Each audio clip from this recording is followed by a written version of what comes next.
বাদশাহে সোলাইমান আলাইসাল্লামের তবদিরে মোহাম্মদ সাল্লাহ আলাইসাল্লাম। প্রথম খণ্ড। লেখক হলো রেজাউল হক। এটা কিন্তু সাধারণ কোনো পিডিএফ না।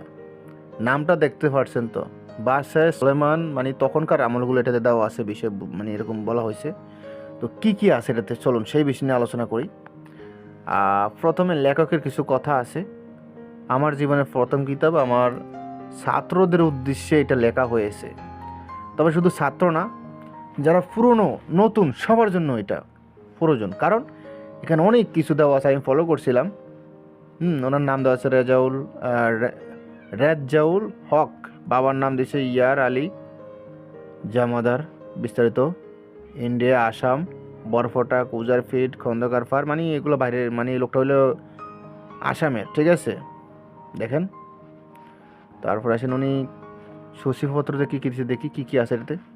লেখকের কথা, লেখকের পরিচয়, জিন কি, এই বিষয় নিয়ে আলোচনা আছে। জিন কি কি মানে কাকে জিন বলা হয়, কেমনে জিন, জিন কি, বিস্তারিত জিনের বিষয় নিয়ে। জিনের প্রকার ভেদ মানে গোপন ভেদ। জাদু কি, তারপর আসেন গলায় সুতা বা তাবিজ বাঁধা, তাবিজ ব্যবহার করার দলিল,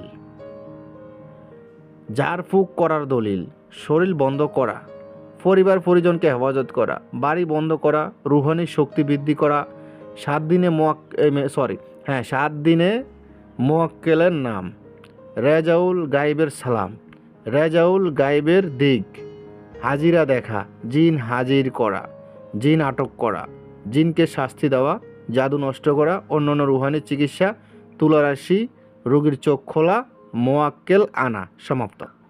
তো যাই হোক, আপনারা দেখতেই পারতেছেন বিভিন্ন বিষয় নিয়ে আলোচনা করা হয়েছে। বইটা কিন্তু বেশি বড় না, কিন্তু বইটা খুবই খতরনাক। বইটা বেশি বড় না, কিন্তু বইটা খতরনাক। বইটা কিন্তু খতরনাক। চলুন লাস্টে কি সমাপ্ত আছে দেখি। বিস্তারিত সব দেওয়া আছে A to Z। এটা কিন্তু সাধারণ কোনো পিডিএফ না।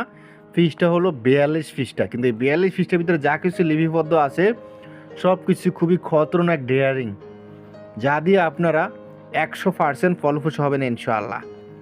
তো এই পিডিএফটা আমার কাছে নিতে পারেন, তবে এটা কিন্তু সম্পূর্ণ পিডিএফ ফাইল হবে, কোনো বইটি হবে না। আমি আবারও বলতেছি, শুধু পিডিএফ ফাইল হবে।